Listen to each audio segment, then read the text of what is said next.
The closed beta for Amplitude's Humankind has been over for a while, and it's the last time that the general public will have access to the game until release on August 17th. As a continuation of my critique to the dev series that's lately been focused on Humankind, I of course have feedback. However, in a different turn of events, this one's going to be with other people's critiques more so than my own. During my time playing the closed beta, I'll be completely honest, I focused more on kind of a science run and attaining some more abstract features of the game, yet it seems like the community went very min-max with this closed beta especially, so they had much more to say in terms of actual criticism. This isn't a bad thing in the least, so in this video I'll be a speaker for the people, as it were, along with some of my own critiques thrown in there as well. Before we begin, a couple of things to mention as always. First, I very strongly encourage discussion in the comments section. That's one of the primary purposes of this video type. However, it needs to be constructive and detailed. Saying this game sucks does quite literally zero good for anyone, be it you, the community, or the developers. Explain why it sucks at least, but don't be degrading or belittle the developer, the team, or others in the comments. I heavily regulate them only to show positive, constructive criticism, so that's what I expect to see. Second, there are those of you who are ready to pre-order the game no matter what others think. You are just that excited and I can't blame you. If you are one of those people, please consider using my Nexus Game Store link to purchase the game and support the channel. It is immensely appreciated, but never ever required. With that out of the way, let's take a gander at the latest critique to the devs with Humankind's closed beta. Let's begin with the user interface and the user experience. The closed beta has come a long way from the first open devs, and the user interface has indeed taken leaps forward to becoming more readable and accessible throughout development. There are still some issues I have with it though, namely in the color palette, or lack thereof I should say. I didn't truly understand the lack of color overall until I randomly booted up Endless Legend a week ago and found its UI abounding not necessarily in more color, although the campaign map certainly is more so, but the contrast of the UI against the map was much more prevalent. The muted gray-blue color palette of Humankind at the moment blends too many aspects of its UI and UX together with the surrounding campaign map that it can certainly make for some confusing moments in figuring out things as you play. This can be resolved in various ways, namely by adding some contrast, and it can't hurt to work on some color changes on the map. The gray-blue needs that contrast in the UI. Make it a deeper gray-blue if necessary, and you need to make the assets more saturated, or make it brighter, or a lesser focus on the opaqueness of the menus. Make the seas more of like a green-blue sea foam to really distinguish it out of the UI. Right now they are very, very close in color. Bring that saturation back to the landscapes as well. Endless Legend and Endless Space 2 have so much vibrancy to them that is severely lacking in Humankind. I've seen several comments on the blandness of the campaign map and the UI, and I have to honestly agree at this point. I believe that some color tuning all around will go a great length to making Humankind's UI more readable and its campaign map more appealing to new and old players alike. When it comes to terrain and combat, Humankind has done a great job so far in presenting some new perspectives on how battles can be fought in this genre. I've enjoyed focusing on positioning before attacks, or figuring out what unit order to go in to min-max the battle in my favor. The move to defensive buffs from the start of a battle also goes a very long ways towards balancing, but we'll have a whole section on that in a little bit. What's become drastically clear as we've progressed through the ages is that the terrain system as it currently stands is not conducive to a fair fight, as it were, especially as battles get larger and larger. Right now, battles take place on a 1-to-1 ratio map, so every tile on the campaign map is directly represented in the battle within the space of the battle. This is how it is in Endless Legend, yet in Endless Legend, the battlefields feel much larger, terrain less intense. One of the larger problems I see with terrain is that intensity. The maps we have played on throughout development have had a lot of choke points, where it's only possible to fit one melee unit through at a time, or terrain that requires half of your army to circle around for 3 or 4 turns to get to that flank. I fully understand that picking your battles plays heavily into this, And indeed, the idea of a fair fight isn't in the nature of humanity itself. But my fear is that in the final release, there will always be terrain where one side overwhelmingly has the advantage, and as you progress into those later eras and the massive combat attacks that those units have, it will cause those battles to be decidedly one-sided yet again. The solution isn't quite so easy to accomplish, and it's possible that the maps we've been playing on are part of the early Earth terrain type, where mountainous terrain is more prevalent. That's my hope anyways. If we can get maps where these choke points aren't so common, where it's more hilly rather than cliffs everywhere, then I think it will do some good towards overall balance in battles. Well, that and the actual balance of units themselves, which again we'll get into later. Actually, HForHavoc has determined that's right now. The next several sections will go over balancing in various aspects of Humankind. Again, as I mentioned before, the devs do not plan to have a 100% perfectly balanced game. There will be exploits that they don't mind seeing the community utilize, and they truly want to see how far some people push Humankind. Yet there are still several areas where a standard balance needs to occur. Starting with unit balance in the early eras, I think there's a legitimate need to push the rock, paper, scissors aspect of units. Right now, there only seems to be cavalry wrecking archers, with spears actually hurting swordsmen more so than cav, which makes zero sense at all. Sure, there are specialty units, but it shouldn't take an emblematic spear unit to overwhelm a horse. Swordsmen are practically useless, with their use taking off with their medieval longsword variant.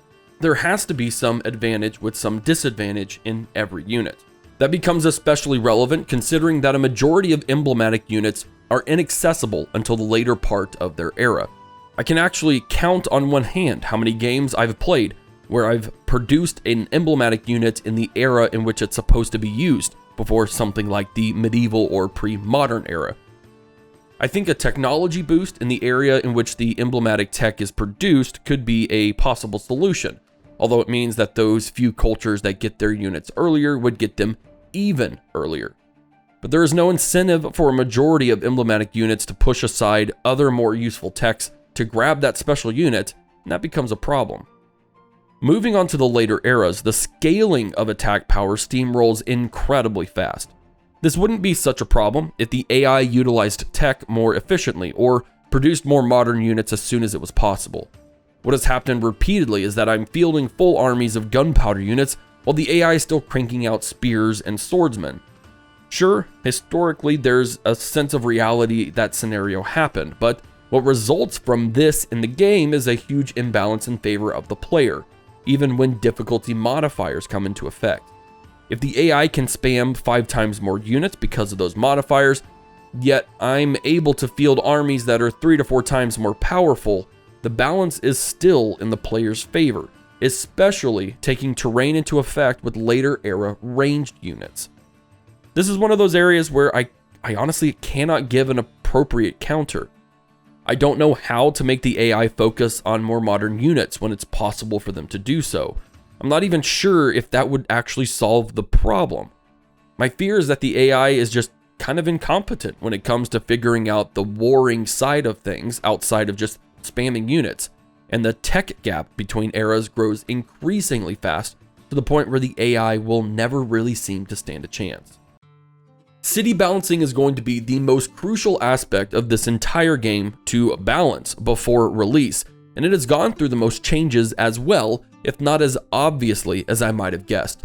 There are 2 major issues at the moment, and these 2 are struggles we've experienced throughout development: food and stability. While I didn't realize it at the time, and I am somewhat ashamed to admit, food was very broken in the closed beta. As noted by several streamers and YouTubers, and a big shout out to GamerZach and his near hour-long length thing focusing on food, it was not productive at all to have farmers. In fact, they almost costed more food than they made, and if you set up your city effectively, you could have such an abundance of food that you'd be generating a new pop every 1 to 2 turns entirely without farmers present. This would allow you to then utilize the instant sacrifice buyout for troops or improvements or buildings at near to no expense to your own city, as you could then generate that excess food to make another pop the next turn. 3 points here for improvement with food and population. First, don't make buyouts instant. Buy them out, but make them wait a turn. Make multiple buyouts queue on a 1-turn basis, so if I buy out 4 buildings or troops, I'm waiting 4 turns for them to complete entirely. Buyouts should also scale in cost if you continually do them, just like almost everything else in the game, regardless of production cost. It should hurt the player to buy out using people. Currently, it doesn't at all. Second, scale food costs as your population increases. If I have 30 people in my city, it should not still only require the same 200 food as it does at 10 population in my city. Being able to see extremely rapid growth with 0 farmers is again 100% broken. Third, make farmers useful. A farmer's food production should always greatly outpace what the farmer costs in food. Make it worth it to the player to place farmers in those food slots. Food buildings and improvements alone cannot realistically function without a farmer to tend them, so either boost farmers to give the player the incentive or reduce farmers' quarters so drastically that they are relatively useless without a farmer in them. Stability is the second point, and while it's not entirely broken in its current state, it does break the player's ability to crank out quarters and create the most efficient setup for their empire to grow. Most, if not all, emblematic quarters require a synergy with another quarter, with an implication that you want to surround that emblematic district on all sides with that synergy. The biggest issue as it stands now, that's nearly impossible thanks to stability. A -10 stability for every district is absolutely killer, and it highly discourages that very synergy that Humankind is wanting you to optimize. If I surround Babylon's astronomy house, for instance, with 6 farmers' quarters to optimize that science food synergy, that's -70 stability. If I do not have any boost to stability through other buildings or through riding the middle line of my ideologies, my city is rebelling with just those 7 quarters, and that just isn't right, especially not in the early game, like in this specific scenario. It sends a mixed message to players who see the opportunity to take advantage of that said synergy. If I do this, then I risk destabilizing my city, or I cannot pursue any civics that modify my ideologies one segment away from the very center. Another prime example is Rome's Triumphal Arch. It's a completely useless building with its 3 stability and 3 influence. Okay, influence is important, but we're focusing on stability here. You're still losing 7 stability every time you build that emblematic quarter. Even when your city is victorious, it only cancels out the stability drop for a period of time. I have 0 incentive to push that quarter ever. The current stability system also knocks out the benefits of a common quarter. Sure, you get the 2 stability per adjacent quarter, but each adjacent quarter is costing you -10 stability, so you're still only getting a 1/5 of that stability back. It's just not worth the pain. Instead, your best bet is to spam garrison quarters, which isn't necessarily a bad thing, but I don't think it's the goal of the dev team to have you quite literally ignore certain quarters due to them not being worth the investment. For feedback on this one, I have a potential solution, but it'd have to be thoroughly tested for balancing. What if every synergistic quarter halved the stability cost? If I create an astronomy house and build it next to a farmer's quarter, both of those quarters get a -50% of their stability effect removed. With this system, instead of a -70 stability drop for surrounding the astronomy house with the farmer's quarters, you only have -35. This reinforces Humankind's push for those synergetic quarters, while also giving room for the player to build other quarters that don't have a synergy and still not get hit too much with stability and further expand their cities. Again, this is a lot of balance testing, but I think if you can encourage players to bring certain quarters together, it'll lead to the right direction without stability being such a pain like it is in the early to mid game. Civics balancing rolls right off of stability for this critique. The civic bonuses as they stand now are not intriguing enough to push the civics that you really want to make up your unique empire. In my single merchant city run on the channel, thanks to how stability works, I only ever chose civics that still kept my entire civilization straight down the middle of the spectrum, as +20 stability per ideology section was the only thing keeping my empire from crumbling due to stability. This is something of a problem. If the civic unlocks are not worth investing in thanks to the current conditions of stability, then what I see happening is that civics become worthless, or at least the civics that are a bit more revolutionary in nature.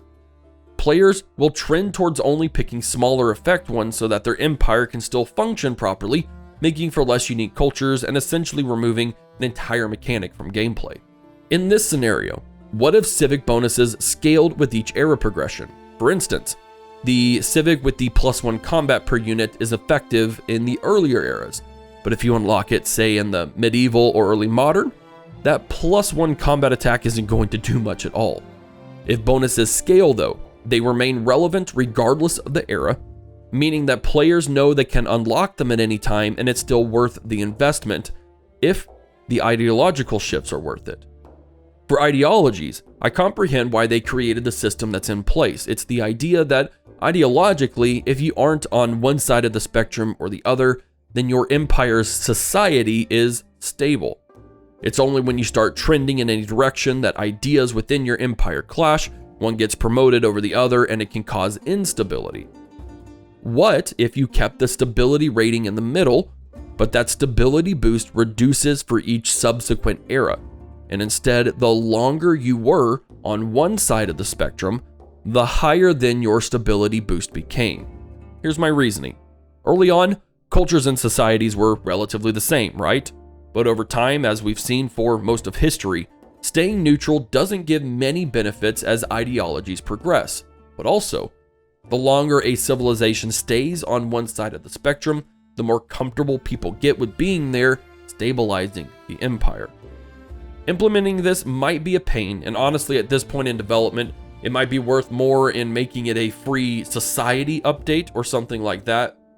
Civics are just not engaging to a lot of players, especially in this last closed beta, and if there's an incentive for the player to push one ideology over the other instead of staying in the middle just for stability boosts, it creates unique playthroughs, encourages players' choice, and those unique cultural empire things occur more often.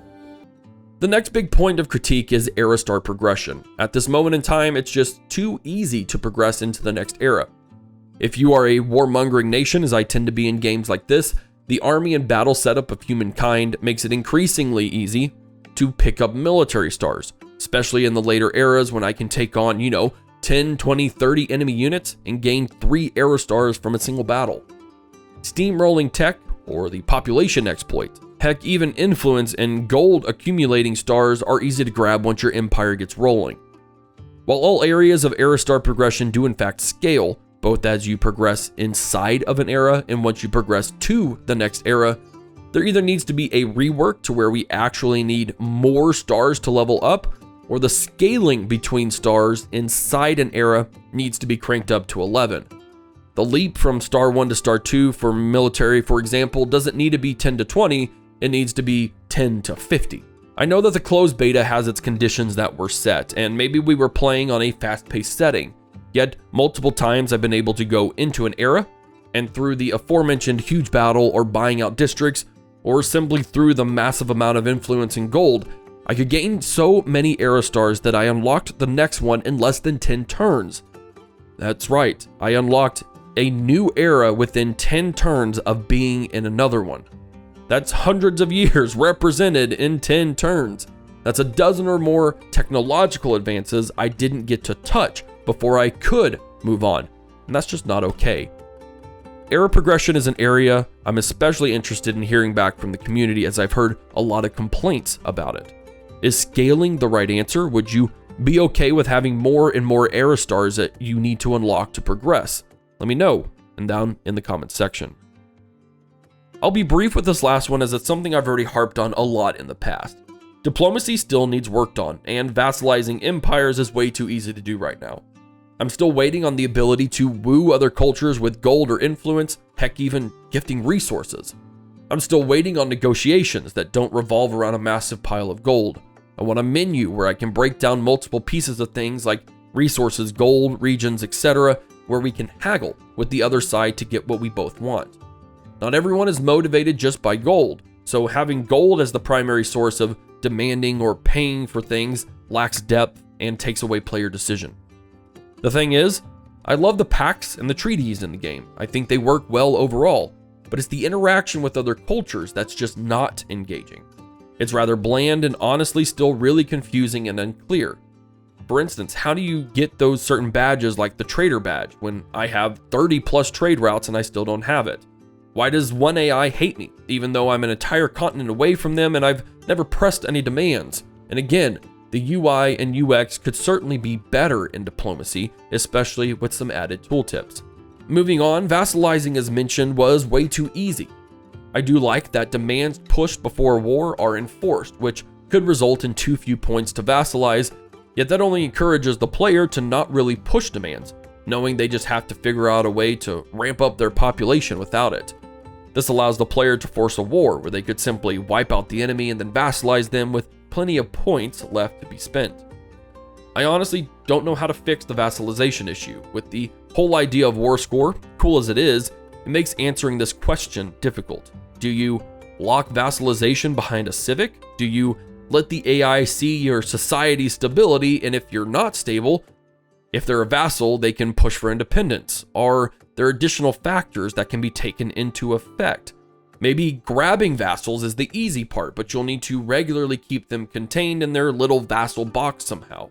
The complexities of war compared to other 4X hex-based games doesn't give me a solid answer I'm comfortable with.